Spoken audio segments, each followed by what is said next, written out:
ये कैसे हो सकता है कि जिन्होंने इतना बड़ा पाप किया है वो आराम से घूम रहे हैं। कई बार मेरे साथ शारीरिक संबंध बनाए। हमारे यहाँ पे ये चीज़ें नहीं होती है।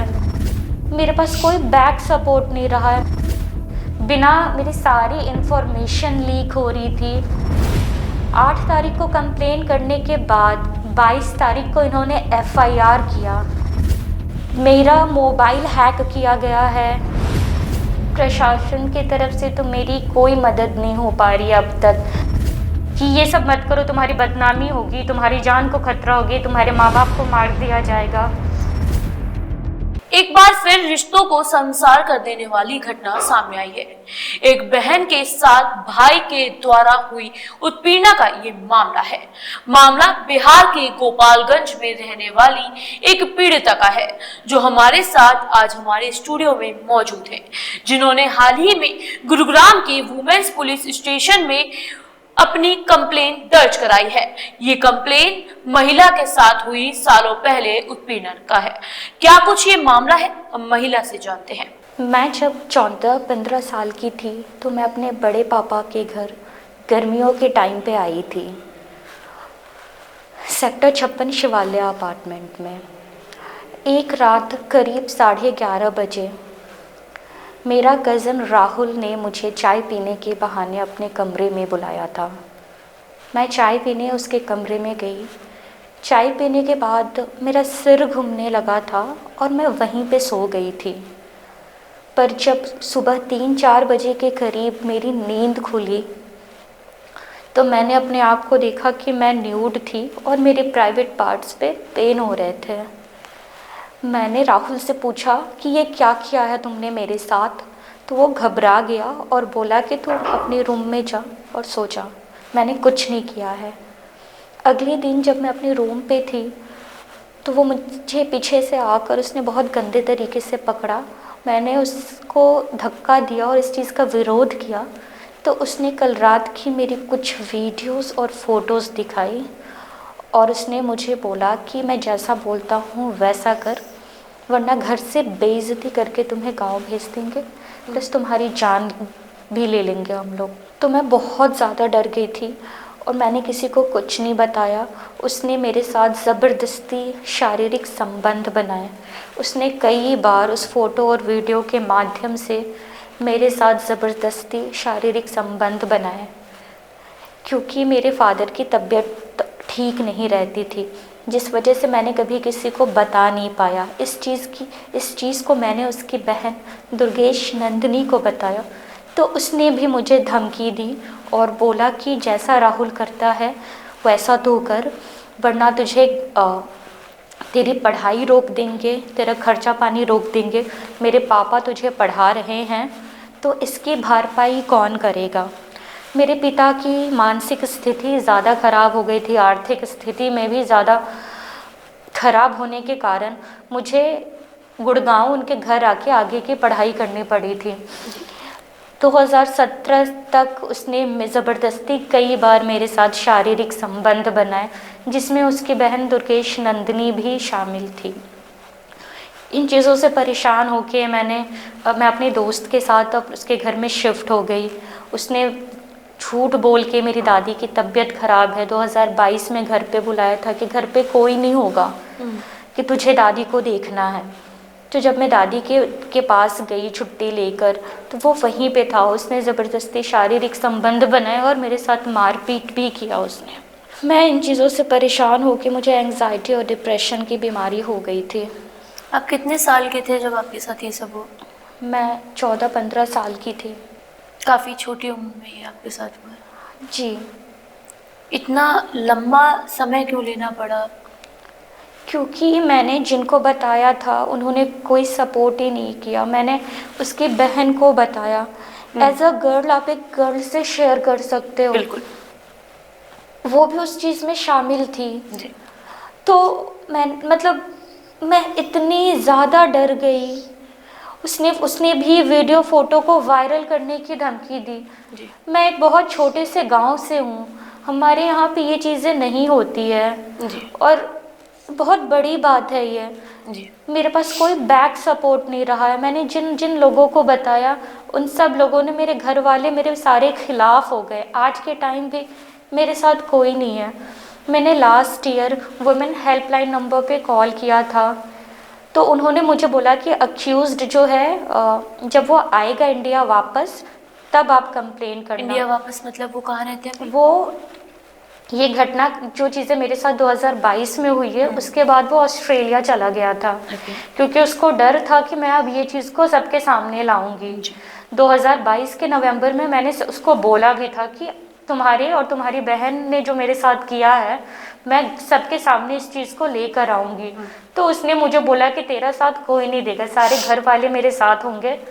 और तुझे पता है कि मेरे फादर DGCA रहे हैं, वो एक डायरेक्टर रहे हैं एविएशन में, तो उनके काफ़ी कॉन्टैक्ट्स हैं। और इन लोगों ने एक, आपको लगता है कोई बड़े आदमी का सपोर्ट बड़े आदमी का सपोर्ट है। इसकी बहन भी पहले HT मीडिया में थी, अभी AVP है नेटवेस्ट कंपनी में। तो ये अपने पावर से मेरे हर एक चीज़ को दबा रहे हैं, चीज़ें मेरे खिलाफ कर रहे हैं।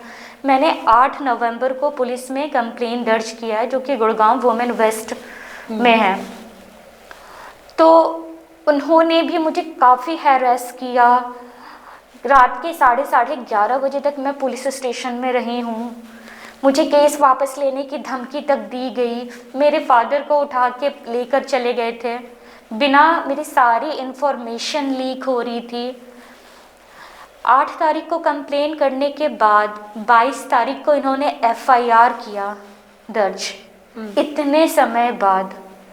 और आज हो गया 15 दिसंबर, अभी तक अक्यूज्ड को पकड़ा नहीं गया है। मुझ पे दबाव बनाया जा रहा है और मेरे परिवार को धमकी दी जा रही है। जब मैं पुलिस स्टेशन में रहती थी अपने माता के साथ, मेरे पिताजी को कॉल करके धमका रहे थे। उनको घर से उठा के लेके पुलिस स्टेशन आ गए, उनको मेंटली हरास किया। मेरे दोस्त स्टेटमेंट देने आई थी, पुलिस वालों ने उसको भी हरास किया, घंटों बिठा के रखे जी। बहुत ही मेंटली उसको भी टॉर्चर किया कि वो स्टेटमेंट ना दे। मेडिकल के लिए इन लोगों ने बोला, वहाँ भी मेरे साथ बहुत ही, वहाँ के डॉक्टर ने बदतमीज़ी से बात किया। डॉक्टर वर्षा थी वहाँ पे कि आपको 2 दिन तक एडमिट करके रखेंगे, डॉक्टर अवेलेबल नहीं है। मैंने उनसे पूछा कि ऐसे केसेस में तो डॉक्टर्स होते हैं, तो उन्होंने बोला हमें हमारा काम मत बताओ, हमें पता है कि हम क्या कर रहे हैं। क्या आप पे कोई तरह का प्रेशर बनाया गया है? जी, मेरे पिताजी को मेरे गैर मौजूदगी में मेरे चाचा, मेरी बुआ और मेरे बड़े पापा और 2 ऐसे लोग थे जिनको मैं नहीं जानती हूँ जी, उनको घर से उठा के पुलिस स्टेशन में लेकर आ गए। जबकि इसकी कोई प्रूफ हमारे पास, मेरे पास वीडियो है उस चीज़। मुझे बिल्कुल दिखाएगा। जी ज़रूर, मैं उस चीज़ की वीडियो दिखाऊंगी।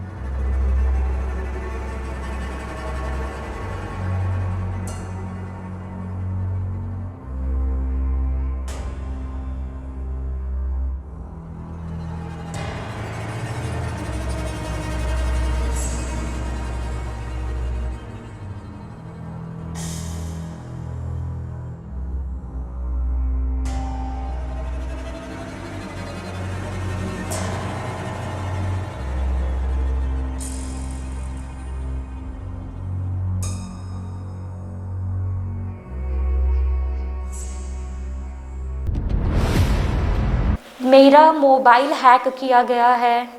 2 साल पहले से मेरा मोबाइल हैक किया जा रहा था। मेरे सोशल मीडिया पे मेरी दूसरी प्रोफाइल बना के पोस्ट की गई थी, जिसका मेरे दोस्तों ने मुझे बताया कि तेरी कोई प्रोफाइल बनी हुई है, हमें पता है कि ये तू नहीं है। तो उसको रिपोर्ट किया मैंने। इन चीज़ों से परेशान होकर ही मैंने last year women helpline number पे कॉल करके बात किया था।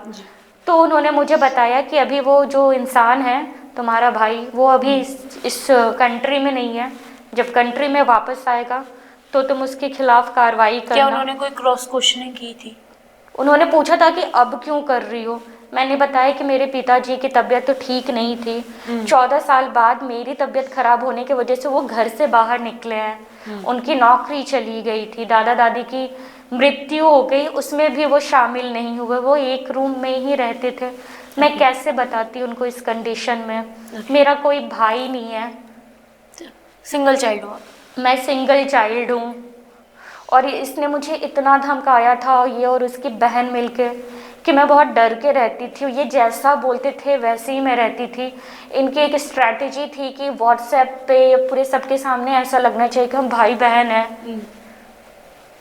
मैं गुड़गांव नहीं आके रहना चाहती थी। फ़ोन मुझे मैसेज करके बुलाना यहाँ पे हमारे साथ रह, मैं उनके साथ नहीं रहना चाहती। तो घर में पूरे घर को ये बोलना कि ये हमारे साथ नहीं रहना चाहती है, कि ये मतलब मेरे कैरेक्टर के बारे में बहुत गंदा बोला है इन लोगों ने। मेरे पूरे खानदान मेरे अगेंस्ट है। मेरा एक ही सवाल है, अगर एक परिवार के 2 लोग हैं तो सिर्फ एक लड़का के साथ पूरा खानदान कैसे सपोर्ट में है, और मेरे खिलाफ कैसे सारे लोग आ गए। जिस दिन मैंने कंप्लेन किया था, मेरी बुआ, दुर्गेश नंदिनी, बड़े पापा और लॉयर्स ये सब पहले आ जाते हैं, अक्यूज्ड नहीं होता है। और फैमिली आने से पहले लॉयर आके मेरे से सवाल पूछ रहे हैं, जा रहा है पानी दिया जा रहा है, वही मैं और मेरी माँ बाहर बैठे हुए घंटों बिठा के रख रहे हैं। और हमें बोला जा रहा है कि केस वापस ले लो, तुम्हारे केस में दम नहीं है, कि ये सब मत करो, तुम्हारी बदनामी होगी, तुम्हारी जान को खतरा होगी, तुम्हारे माँ बाप को मार दिया जाएगा। अब आप ये आवाज़ उठा रहे हो, आपको थोड़ा डर नहीं लगता? इतने साल तो मैं डर डर के जी हूँ, और कितना डर के जी हूँ।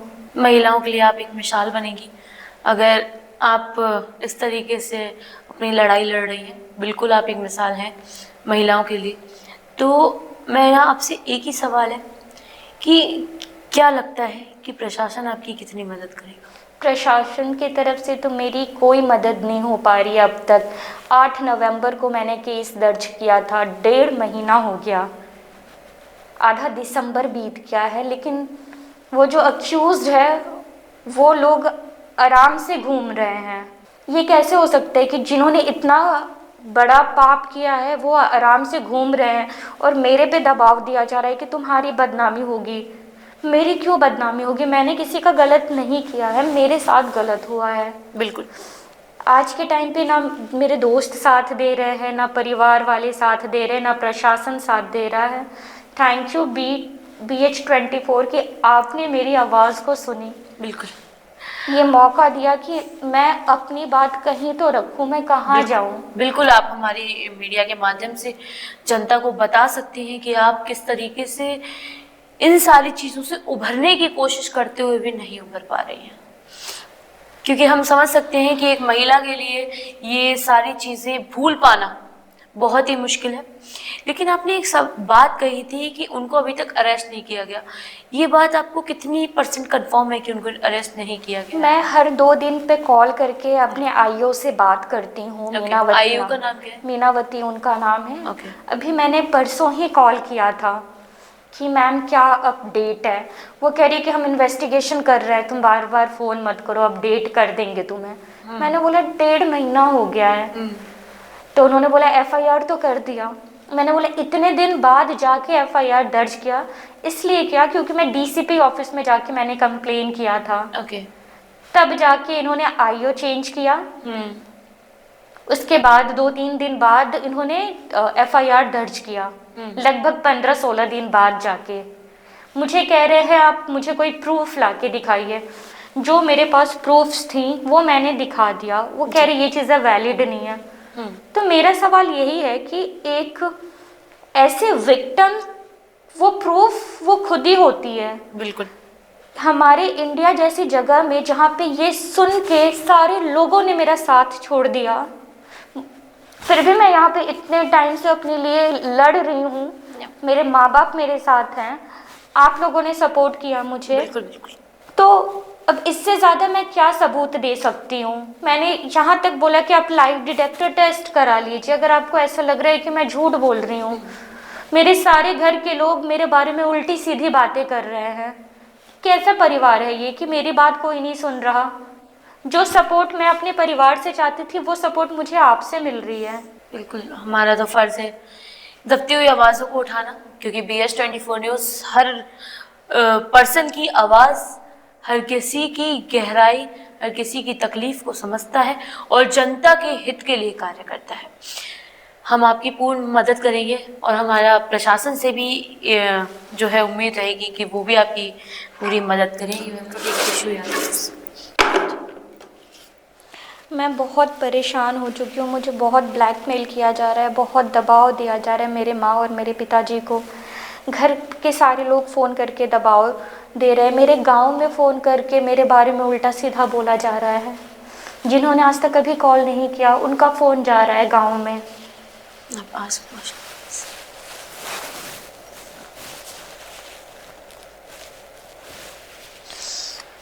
क्या महिलाओं के लिए कुछ शब्द कहेंगे आप? मैं महिलाओं के लिए एक ही चीज़ बोलूँगी, चाहे गलत आपके घर में हुआ है या बाहर हुआ है, आप अपने लिए आवाज़ उठाइए। हम लोग 21st सेंचुरी में हैं। हमें दबा दिया जाता है कि लोग तुम्हें गलत बोलेंगे। हमने कोई गलत नहीं किया है, हमारे साथ गलत हुआ है। तो आप अपने लिए आवाज़ उठाइए। यहाँ तो सीता को भी अग्नि परीक्षा देनी पड़ी थी, हम तो फिर भी इंसान हैं। बिल्कुल सही बात है। जैसे कि पीड़िता ने कहा कि यहाँ तो अग्नि परीक्षा सीता माता को भी देनी पड़ी थी, ये तो सिर्फ मात्र इंसान है। ऐसे ही हर महिला के अंदर कुछ ना कुछ चलता है, हर महिला किसी ना किसी परेशानी से जूझ रही है। अगर ऐसा आपके साथ भी है तो हमारे नीचे दिए हुए नंबर पर हमें कांटेक्ट करें और हम आपकी परेशानी जनता तक पहुंचाएंगे, प्रशासन तक पहुंचाएंगे और प्रशासन से सवाल करेंगे कि आखिर कब तक महिलाएं ऐसे ही चुप रहेंगी, कब तक महिलाएं ऐसी घुटती रहेंगी। इस केस के बारे में हम आपको हर पल की अपडेट देते रहेंगे, तो अपडेट्स के लिए जुड़े रहें BS24 न्यूज़ के साथ। अभी के लिए इतना ही, धन्यवाद।